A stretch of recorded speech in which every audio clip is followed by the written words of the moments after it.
ડાંગ જિલ્લામાં સ્થાનિક સ્વરાજની ચૂંટણીને લઈને રાજકીય ગરમાવો શરૂ થઈ ગયો છે। ભારતીય જનતા પાર્ટી હજુ ઉમેદવારોની જાહેરાત કરે તે પહેલા જ કોંગ્રેસે પૂરજોશમાં ઉમેદવારી ફોર્મ ભરવાની પ્રક્રિયા શરૂ કરી દીધી છે।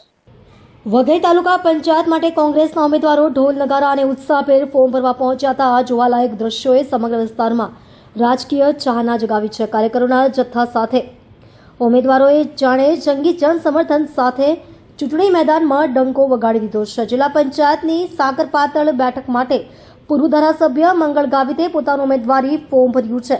આ પ્રસંગે તેમણે જોરદાર દાવો કરતા કહ્યું, વઘઈ તાલુકા પંચાયતની તમામ 16 બેઠકો પર કોંગ્રેસનો કબજો રહેશે। અમે એક પણ બેઠક નહીં છોડીએ।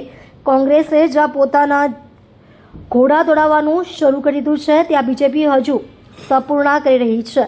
રાજકીય નિરીક્ષકોના મતે આગામી દિવસોમાં બંને મુખ્ય પક્ષો વચ્ચે કડક ટક્કર જોવા મળશે। ડાંગની આ આદિવાસી બેઠકો પર કોંગ્રેસ પરંપરાગત રીતે મજબૂત માનવામાં આવે છે, પરંતુ બીજેપી પણ છેલ્લા કેટલાક વર્ષોથી આ વિસ્તારમાં પોતાના પગરણ મજબૂત કરી રહી છે। હવે જોવાનું રહેશે કે કોંગ્રેસનો પ્રારંભિક ઉત્સાહ તેને ચૂંટણી પંચાયતની ખુરશી સુધી લઈ જાય છે કે બીજેપી ચૂપકીદીથી કોઈ મોટો દાવ રમે છે।